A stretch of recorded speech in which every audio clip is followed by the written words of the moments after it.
Fred and I are going to go over some easy mistakes to make while bridling your horse. The first one is you need to make sure that everything stays up off the ground. I see a lot of folks put the lead rope or the halter or the reins on the ground while they're bridling, and that is both a safety issue and can ruin your equipment.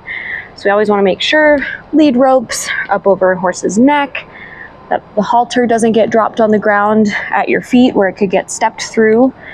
I like to buckle it around the horse's neck where it's up out of the way, and the same goes for reins. Your reins should go over the horse's head, or you can put them over your shoulder. We never want equipment to be on the ground. Next thing is, it's important as you bridle the horse to keep the bit level as you bring the bridle up to the horse's face. You want to be standing off to the side, but I don't want to be lifting the bit up with just one ring. It makes it go at an awkward angle. It's hard for the horse to open their mouth and get it in their mouth without banging their teeth that way. So I want to keep the bit held level. You'll notice I'm also bridling from the side of Fred's body. It's extremely dangerous to try to bridle or halter a horse, or really do anything from directly in front of them.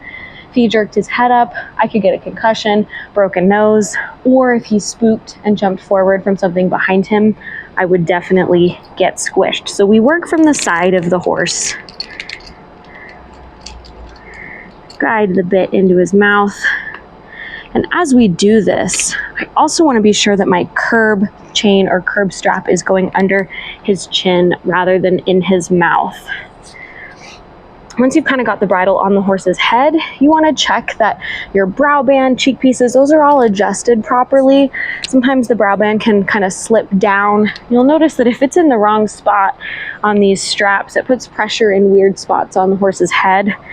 And if the brow band's down like this, the throat latch isn't going to reach on Fred's bridle. So you want to make sure that your brow band is slid up, adjusted properly,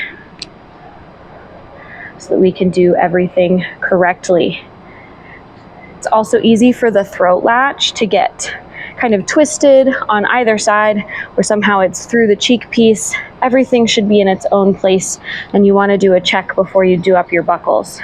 But either way, once I've done up everything on my bridle, I like to just do a general check that all my buckles are done, secure, the bit's in the mouth where it's supposed to go. You can check to make sure the bit is over the horse's tongue rather than under their tongue.